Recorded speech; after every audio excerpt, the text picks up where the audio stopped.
जय जगन्नाथ सांग माने बुट डाली रे तो आपण बहुत प्रकार रेसिपी करिकिरी खाइथिबे। थरे कखारु आलू पकेइकिरी एमिति बुट डालीटी करी देखंतु। एई रेसिपीटी बहुत टेस्ट लागिबो। भात रुटी परोटा जो थरे खांतु बहुत भल लागिबो। एबे चलंतु स्टार्ट करिबा एई रेसिपीटी।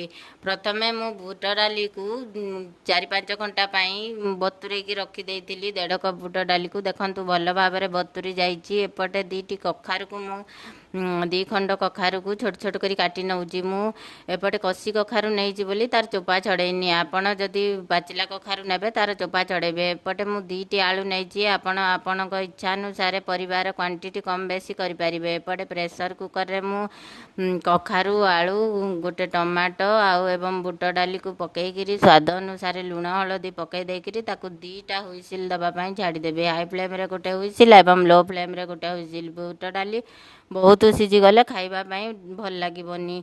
सेति पई मु 2टा हुइसिल देइकिरी छाड़ी देबी। सेपटे मु पियाज रसुण एवं अदा को रेडी करिकिरी रखिची छेचिबा पई। आपण ग्राइंडिंग करिकिरी भी करि परिबे। हेले मु छेचा मसलाटा टिके बेसी टेस्ट लागे दरखंड कले सेति पई मु एपटे छेची नेइची। एपटे आमर प्रेशर कुकर रे 2टी हुइसिल देई सारलानी। आमे आकु काढी नबा एवं गोटे कड़े बसैकिरी सेपटे टिके सोरिष तेल फुटण जीरा आउ लंका जेतिकी आपण राग खाइबे सेतिकी पकई देबे।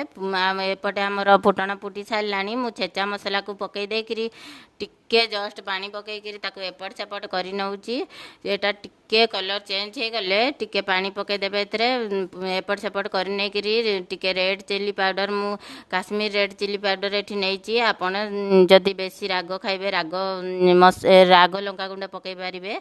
एपटे मु तड़का मसला गोटे चामच आ गरम मसला गोटे चामच पकईकिरी ताकू टिके पानी पकईकिरी ताकू भल भाबरे एपट सेपट करी नउची। ताकू भल भाबरे कसी देबे जेमिति तेलर मसलाटा पूरा अलगा हे जिवो। देखंतु हमर मसला फुटिकिरी पूरा कसी गलानी भल भाबरे। मु एपटे सिझी रखितिबा बुट डाली आलू एवं कखारु जे सिझेइकी रखितिली ताकू एपटे पकईकिरी 5 मिनिट पई भल भाबरे फुटिबा पई छाड़ी देबी। आमर जेमिति मसला सांगेरे बुट डालीटी भल भाबरे फुटी गले मसला सांगेरे बुट डाली मसला भल भाबरे मिक्स हे गले तरकारी खाइबा को टेस्ट लागिबो। ए देखंतु भल वासना भी हेलानी। आमर बुट डालीटा भल भाबरे फुटी साइलानी।